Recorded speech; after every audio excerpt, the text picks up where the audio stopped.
Welcome back once again to Madness to the Method.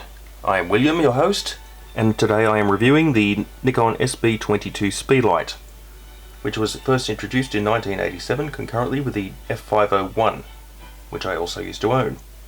I bought this one on a whim at a pawn shop for about $70 a few years ago, and it is the second SB-22 that I've owned. And actually, I'm sure you may have noticed, or may have not have, this is actually the SB-22S, which is very similar, but for the purpose of this review, I will treat them as pretty much the same. What are the actual differences, I hear you ask? Well, the SB-22 was made in Japan through the 80s. The SB-22 is a slightly simplified model made in China from 1998 to 2005. The old SB-22 has two aperture settings. The horizontal slide here is the aperture settings.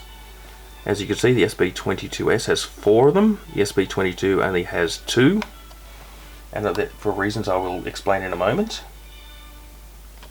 As none of these are necessary unless you're using an old manual camera, although they are helpful with DSLRs. The old SB-22, in fact, in this position has an MD mode or motor drive mode, which the SB-22 here does not have. But even if it does have it, you can ignore it anyway. This mode is basically a very low power, fast recycling manual mode for use with old manual focus cameras such as the FM2 with the MD12 motor drive, which I don't have, so don't worry about that. The SB-22 also has a socket for an external battery pack, which would be located here, either the SD7 or the SD8, which would provide for faster recycling time and more flashes. As you can see, this feature is absent on the SB-22S. But then again, nobody uses this feature or cares. 4 AA's that you use with it provide loads of flashes and fast recycling without the inconvenience of an external battery pack. Now, with that out of the way, to operate the SB-22 is an exercise in simplicity itself. There's only 3 basic controls one needs to worry about. We have on, off, which is the lower one down here. We have the ISO slide, which goes up and down from ISO 25 all the way through to ISO 1600. But usually I keep it around ISO 400, which would be here. And the aperture slide, back and forth, that goes right from to the second one, that's about F8, which will give us plenty of depth of field. And to add it to a camera, have it set like so, lock it down. Yes, this is a Leica M10, but it will work perfectly well on this camera. Just the same, ISO 400, F8. We'll set our, actually get it back off again. Set our shutter speed to say 1/60 of a second, like so. Slide it back on, lock it down. Focus, compose, shoot. Yeah. We can bounce the flash like so. That'll give you a coverage about worth 28mm. Yep. And that is pretty much how you use it. It's very, very simple. Now, as I've said, it doesn't provide TTL mode on digital SLRs. That doesn't matter, you don't need it. You can use an A or M mode perfectly, which is the slide mode here. You can use M. That would be TTL for film Nikon SLRs. Or you can use it in one of the 4 A modes.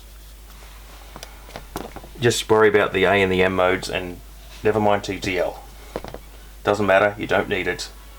You can do anything you need to do with this flash for any real photographic purposes. Now the coverage of the flash itself is fixed at 35mm, or if you use the diffuser, which is deployed, it slides like so, that'll cover about 28mm, although it's usually good to about 20. 28 is the official specification. Never mind that, don't worry about that. I usually don't bother it much anyway, unless I need the flash to be softer.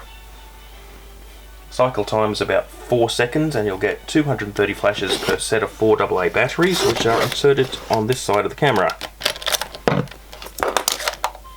There you go, 4 AA's. I use rechargeable lithium ions because, well, I'm an environmentalist, so I like things that could be used again and recycled, which is why I buy mostly second-hand gear anyway. Because I'm not using too many of the Earth's resources to acquire this stuff. But that's another discussion entirely. Where was I? And while it's on, it'll charge about 27 milliamps an hour on the AA's, so you can just basically leave it on all day while you're shooting. This is particularly handy at a wedding. Not that you would use this, except as a backup. Recommendations? I absolutely recommend this. It's a Nikon Speedlight, a very cheap Nikon Speedlight. Even though long out of print and seemingly obsolete, the old SB-22 is an excellent backup flash for any DSLR camera if you run across a used one. In fact, I used an SB-22 for nearly 10 years on my Nikon D70S in the period that I was married in Povo, because that was the only thing I could afford at the time. But now, of course, I don't have my ex-wife leeching off my bank account. I can afford lots of lovely Nikon DSLR equipment, such as this SB-910, which is actually my primary flash.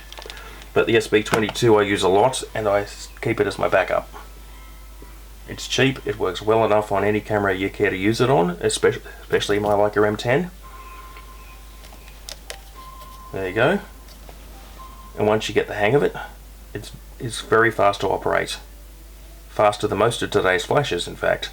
And for $70, what more could you ask? This is Madness to the Method. Please remember to like, share and subscribe. Have a good day.